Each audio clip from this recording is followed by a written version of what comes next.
Είχα πει στο προηγούμενο βίντεο, ο Γιάν Κάπα θα επιστρέψει με diss. Να το diss λοιπόν. Βαρικάρης. Ντάιμα vs Γιάν Κάπα. Το beef συνεχίζεται. Για πάμε να ακούσουμε λοιπόν τώρα και το diss του Γιάν Κάπα, να έχουμε μια πλήρη άποψη, γιατί από τη μεριά του Ντάιμα υποστήριξε αυτά που είπαμε στο προηγούμενο βίντεο. Για να δούμε τι υποστηρίζει το Γιάν Κάπα. Και το καλό είναι ότι είναι 2.24, είναι πλήρες κομμάτι, θα έχουμε λοιπόν 2 verses, ρεφρέν κτλ. Πάμε.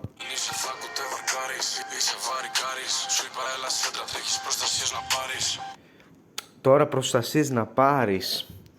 Από πού, από τον τρανό? Γιατί όχι, δεν ξέρω.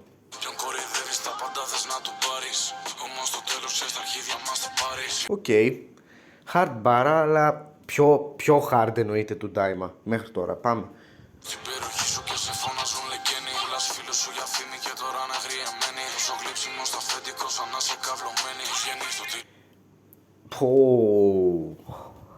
Αυτό ναι, είναι fire. Γλύψιμο λέει στο αφεντικό. Το αφεντικό ξέρουμε ποιο είναι του No Cap Label, ο τρανός. Λέει γλύψιμο στο αφεντικό για να ανέβεις. Οκ.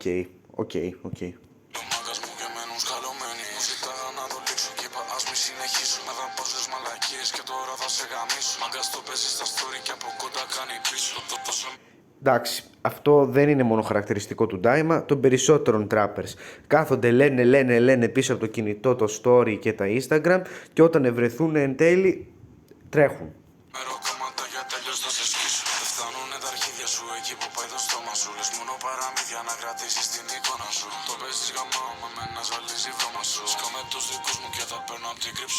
Λοιπόν, Γιάν Κάπα και Ντάιμα τώρα. Ρε παιδιά, οκ, κάντε αυτό που είναι να κάνετε, να λέτε αλήθειες όμως στα κομμάτια σας, έτσι. Δηλαδή, εντάξει, ο Ντάιμα λέει ψέματα από τη μία για να μπορέσει να ανέβει. Αν λέει ψέματα, δεν ξέρεις.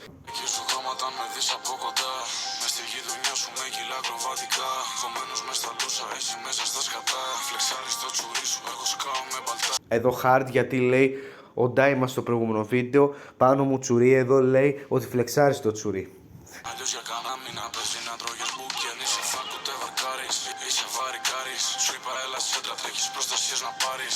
Εντάξει, είναι fire λίγο γιατί είναι πιασάρικο κομμάτι, δεν είναι hard σαν του Ντάιμα. Δηλαδή, ο Ντάιμα απλώς άνοιξε το record και άρχισε να χώνει και τελείωσε εκεί.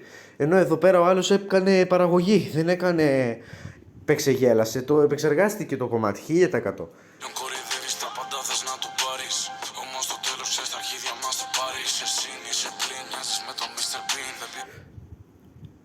Δεν είσαι συν, είσαι πλην, επειδή το τραγούδι του Ντάιμα είναι συν πλην.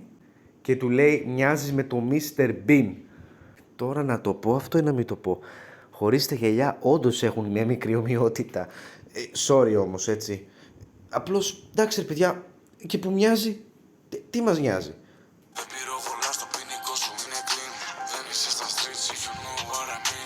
Να σου πω κάτι. Για να είναι κάποιος τράπερ, Γιάν Κάπα, αν το έχεις καταλάβει, δεν χρειάζεται το ποινικό του να είναι λερωμένο. Αν είναι και καθαρό, και πάλι, άστο να κάνει τη δουλίτσα του, άστο να κάνει τα κομματάκια του, άστο να λέει. Τι ασχολείσαι? Τι να πω ρε παιδί μου? Τι να πω, κάθονται, πιάνονται με το παραμικρό ρε φίλε. Δηλαδή ο άλλος λέει, όσε γαμάω. Και ο άλλος δηλαδή ρε φίλε, τώρα θα δεις. Ρε μπρο, άστο να λέει. Τι ασχολείσαι ρε μπρο? Δηλαδή δεν μπορείς να έχεις στη ζωή σου μόνο supporters, πρέπει να υπάρχουν και haters, το καταλαβαίνεις αυτό?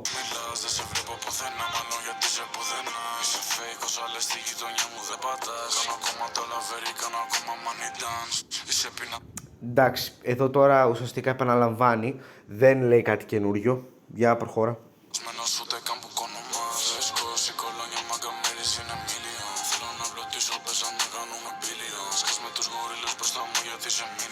Αυτό ναι, ήταν πολύ δυνατό. Ήταν δυνατό. Σκάς με τους γορίλες, άρα τους μπράβους. Δεν ξέρω αν του τρανού ή όχι. Ή γενικά του No Cap Label. Αλλά σκάς λέει με τους γορίλες σου, τους bodybuilderάδες σου δηλαδή, γιατί είσαι minion. Οκ, του το δίνω εδώ, εντάξει.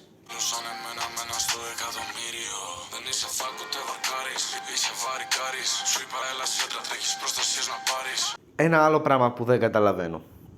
Στα tracks, οποιοδήποτε έχουν beef μεταξύ τους, ακόμη και ο Sneak με το Light, δεν λένε ρε παιδιά ότι Sneak σε γαμάω στο κομμάτι, ξέρω εγώ. Ρε, γιατί δεν λέτε το όνομα, μήπως δεν το καταλάβουμε εμείς? Δεν μπορώ να το καταλάβω αυτό το πράγμα. Δηλαδή, δεν μπορούμε να το μαντέψουμε εμείς. Δεν ξέρουμε τι έχει γίνει. Δεν έχουμε πληροφορηθεί. Δεν νομίζω έτσι. Δεν λέει κάτι τρελό, να πω την αλήθεια, ο Γιάνν Κάπα. Ενώ ο Ντάιμα ανέφερε και κάποια γεγονότα. Εδώ τώρα απλώς προσπαθεί να επιβληθεί. Μην προκαλείτε γενικά στη ζωή σας, παιδιά. Γιατί όταν προκαλούμε έχουμε και κάποιους μπελάδες. Και αυτά πληρώνονται δυστυχώς. Τα βάλε με το στράτο Γιάνν Κάπα κάποτε, κάηκαν τα μηχανάκια. Τα βάζει με τον Ντάιμα. Δεν ξέρω τι θα ακολουθήσει. Αν μάθω θα σας ενημερώσω. Αν ξαναγίνουν diss track εννοείται θα τα σχολιάσουμε. Και εννοείται πως θα καθίσουμε να ψάξουμε περαιτέρω στοιχεία για το συγκεκριμένο περιστατικό. Εντάξει, όπως είπα και στο προηγούμενο βίντεο, δεν θα σχολιάσω αυτό το diss track, γιατί δεν αξίζει, πιστεύω, να καθόμαστε να σχολιάσουμε κομμάτια τα οποία προσβάλλουν ουσιαστικά τους άλλους. Δεν είναι και ουσιαστικά αισθητικό, δεν είναι ωραίο, δεν είναι άξιο, δεν πρέπει και ουσιαστικά όταν δεν σέβεσαι τον άλλον, έχουμε πει τόσες φορές, δεν είσαι άνθρωπος. Τέλος πάντων, και σε αυτό το βίντεο, ελπίζω να σας άρεσε. Κάντε μια εγγραφή στο κανάλι μας, πατήστε το καμπανάκι να ενημερώνεστε για τα καινούργια βίντεο. Κάντε το βίντεο αυτό share άμα θέλετε σε κανένα φίλο σας και εμείς θα τα πούμε την επόμενη φορά. Ελπίζω χωρίς κανένα diss track πάλι. Γεια σας.